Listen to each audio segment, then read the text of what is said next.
اعوذ باللہ من الشیطان اللعین الرجیم بسم اللہ الرحمن الرحیم الحمد للہ رب العالمین والصلاة والسلام علی سیدنا و نبینا ابی القاسم محمد اللهم صل على محمد وآل محمد وقال اہل بیتہ الطیبین الطاہرین اما بعد۔ فقہی مسائل کے بیان کے ساتھ روزانہ آپ کی خدمت میں کوئی ایک حدیث بیان کی جاتی تاکہ ہمارے اور آپ کے لیے اہل بیت اطہار نے جو راستے بیان کیے اس کو سمجھنے میں آسانی ہو سکے۔ اس میں سے ایک حدیث امام موسی کاظم علیہ السلام کی بارگاہ مقدس محمد وآل محمد ارشاد فرماتے ہیں کہ جس شخص نے خدا کے گھر کی تعمیر کی، خدا اس کے لیے جنت میں گھر تعمیر فرماتا ہے۔ مسجد کی تعمیر کا ایک مطلب عمارت کی تعمیر ہے، اور مسجد کی تعمیر کا دوسرا مطلب مسجد میں آمد و رفت ہے۔ تعمیر کی جو پہلی کیفیت ہے عمارت کی تعمیر، اس کے لیے معصومین کے فرامین کے لحاظ سے کہ اگر انسان حیثیت نہیں رکھتا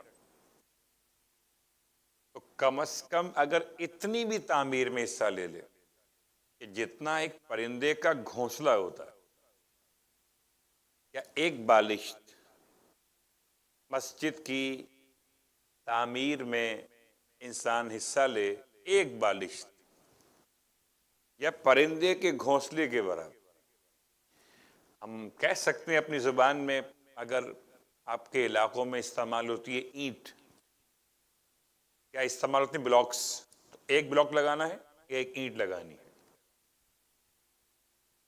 دونوں باتیں واضح ہو جاتی۔ تو اگر یہ کام بھی انسان کر سکتا ہے،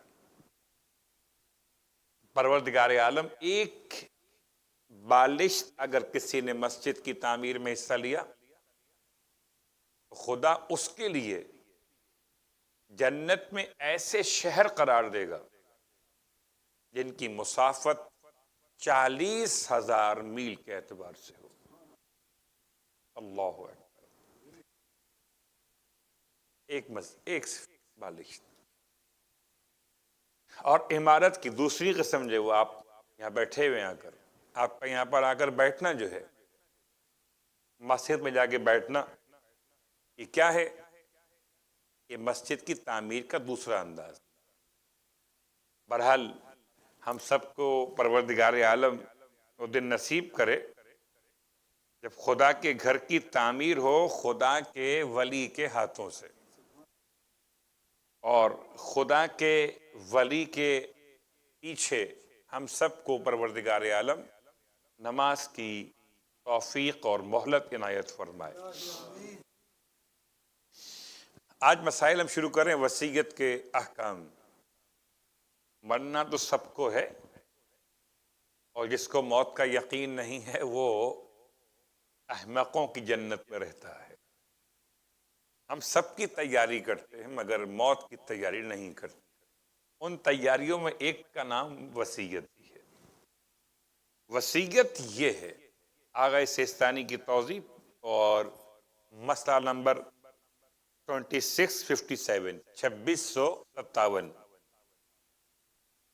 وصیت یہ ہے کہ انسان تاکید کرے کہ اس کے مرنے کے بعد اس کے لیے فلاں فلاں کام کیے جائیں، یا یہ کہے کہ اس کے مرنے کے بعد اس کے مال میں سے کوئی چیز فلاں شخص کی ملکیت ہوگی، یا اس کے مال میں سے کوئی چیز کسی شخص کی ملکیت میں دے دی جائے،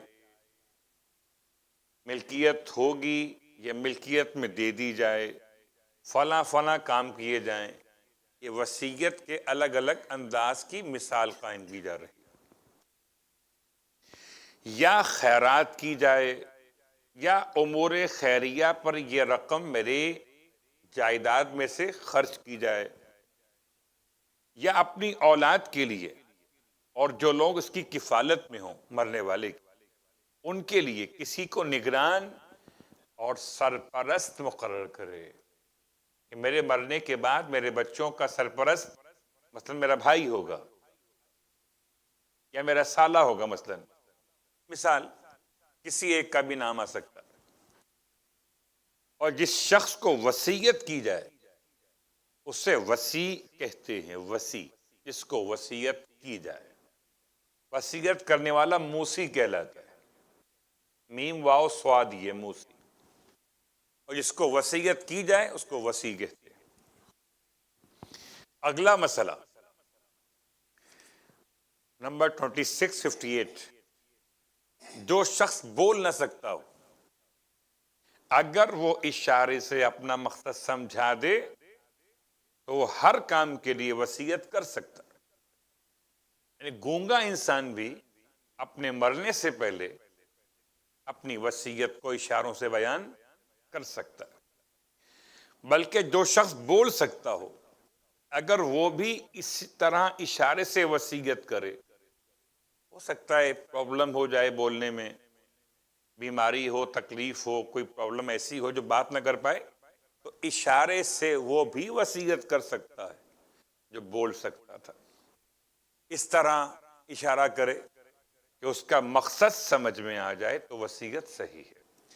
نارملی جب انسان بولتا ہوا ہو اس کو اشارے کرنا آتے بھی نہیں، گونگے کو اشارے کرنا آتے ہیں اور اشاروں کی اپنی زبان ہوتی ہے، لیکن میرے اور آپ کے لیے جو ماشاءاللہ خدا نے قوت گویائی دی ہے تو ہم شاید اشارہ کچھ اور کریں سمجھا کچھ اور جائے، لیکن شرعاً گنجائش ہے۔ گونگا شخص یا وہ شخص جو بول نہ سکے مگر بولنے والا ہو، اگر اس طرح اشارے کر سکتا ہو کہ اپنی بات سمجھا دے تو وصیت ہو جائے گی۔ اگلا مسئلہ 2659، اگر ایسی تحریر مل جائے جس پر مرنے والے کے دستخط یا مہر ثبت ہو، لگی ہوئی ہو، تو اگر اس تحریر سے اس کا مقصد سمجھ میں آ جائے اور پتہ چل جائے کہ یہ چیز اس نے وصیت کی غرض سے لکھی ہے تو اس کے مطابق عمل کرنا چاہیے۔ تحریر ایک ہے وصیت زبانی، ایک ہے وصیت تحریری۔ ہو سکتا ہے زبانی وصیت کا مرنے کے بعد لوگ سوال کریں یہ کیسے ہو گیا، ابا نے آپ کو کیسے لکھ دی 5,000 روپے دینے کے لیے، آپ جھوٹ بول رہے ہیں۔ لیکن اگر تحریر ہو، دستخط کے ساتھ ہو یا اس کی مہر لگی ہوئی ہو تو قبول کیا جائے گا۔ مسئلہ نمبر 26 اور 60، 2660 نمبر کا مسئلہ، جو شخص وصیت کرے ضروری ہے کہ بالغ اور عاقل ہو، سفیہ نہ ہو یعنی بیوقوف نہ ہو، اور اپنے اختیار سے وصیت کرے، یعنی گن پوائنٹ پر یا بچوں کی دھمکی پر یا بیگم کی خودکشی کی دھمکی پر وصیت نہیں ہوگی۔ صحیح ہے؟ تو وصیت اپنے اختیار سے کرے۔ کوئی کہے لکھو میرا نام زمین تو بات نہیں چلے گی، لہذا نابالغ بچے کا وصیت کرنا بھی صحیح نہیں۔ نمبر 1، ہاں اگر یہ بچہ 10 سال کا ہو اور اس نے اپنے رشتہ داروں کے لیے وصیت کی ہو یا عام خیرات میں خرچ کرنے کی وصیت کی ہو تو ان 2 صورتوں میں 10 سال کے بچے کی وصیت بھی قبول کی جاتی ہے۔ اگر اپنے رشتہ داروں کے لیے وصیت کر رہا ہو یا عام خیرات میں اپنا مال خرچ کرنے کی وصیت کر رہا ہو۔ اگر اپنے رشتہ داروں کے علاوہ کسی دوسرے کے لیے وصیت کرے، نمبر 1 یا بچہ 10 سال کے بجائے 7 سالہ بچہ وصیت کرے کہ اس کے اموال میں سے تھوڑی سی چیز کسی شخص کے لیے یا کسی شخص کو دے دی جائے تو وصیت کا نافذ ہونا محل اشکال ہے۔ 10 سال کے بچے کی وصیت 2 عنوانات سے قابل قبول ہے، مگر تیسرا عنوان قابل قبول نہیں۔ آغا سیستانی کے نزدیک احتیاط واجب محل اشکال لگا دیا گیا ہے۔ بس ضروری ہے کہ احتیاط کا خیال رکھا جائے، اور اگر کوئی شخص سفی ہو تو اس کی وصیت اس کے اموال میں نافذ نہیں ہے۔ سفی کا مطلب احمق اور بے وقوف، لیکن اس کے علاوہ دوسرے امور میں نافذ ہے۔ مثلا کوئی سفی انسان کہے مجھے کفن دینا کربلا کا، مجھے دفن کرنا وہاں پر، مجھے فلاں صاحب جنازے کی نماز پڑھائیں گے، اس کے مال سے متعلق قبول نہیں ہوگا کیونکہ سفی ہے، لیکن امور تجہیز و تکفین کے لحاظ سے اس کی وصیت کو قبول کیا جائے گا۔ سفی صفاحت سے ہے، سَيَقُولُ السُّفَحَاءُ، وہ والا سفی ہے۔ اگلا مسئلہ 2661، اس شخص نے خودکشی کا ارادہ کر کے مثلا اپنے آپ کو زخمی کر لیا ہو، یا زہر کھانے کی کوشش کی ہو کہ جو ہلاکت کا سبب ہے۔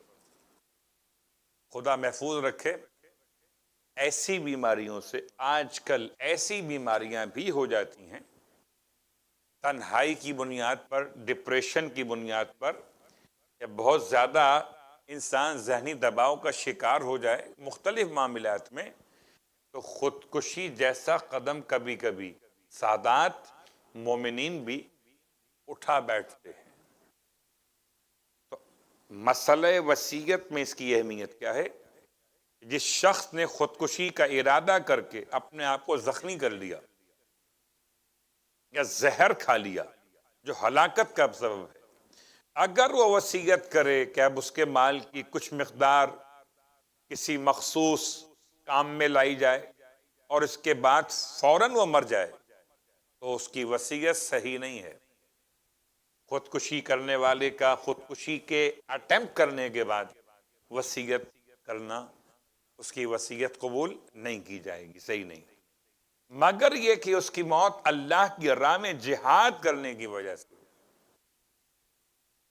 لیکن غیر مالی امور میں اس کی وصیت صحیح ہے۔ مطلب ایسا انسان، جیسے ابھی کہا گیا، خودکشی سے پہلے کہ کوئی سفی انسان اگر وصیت کرے اپنے کفن کے بارے میں، اپنے دفن کے بارے میں، اپنے سویم اور چہلم کے بارے میں، ایسے ہی کوئی خودکشی کرنے کا انسان پیدا کرنے والا اگر ایسی وصیت کرے تو قابل قبول ہے، لیکن مال کے بارے میں کرے تو قابل قبول نہیں ہے۔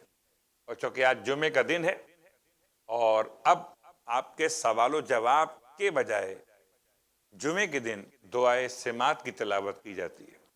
دعائے سماعت خاص وہ دعا ہے کہ جو جمعے کے دن ایسے وقت میں کی جاتی ہے کہ جب کہ مغرب متصل ہوا چاہتی ہو، بروایت شہزادی کونین صلوات اللہ علیہ،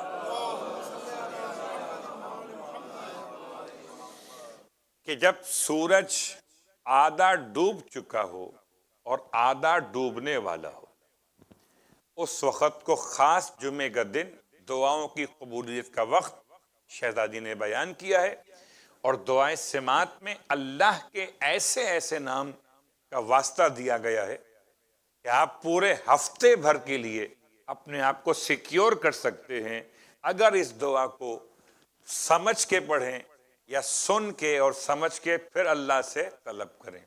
آپ پڑھیں گے؟ بسم اللہ۔ صلوات پڑھ لیں محمد و آل محمد۔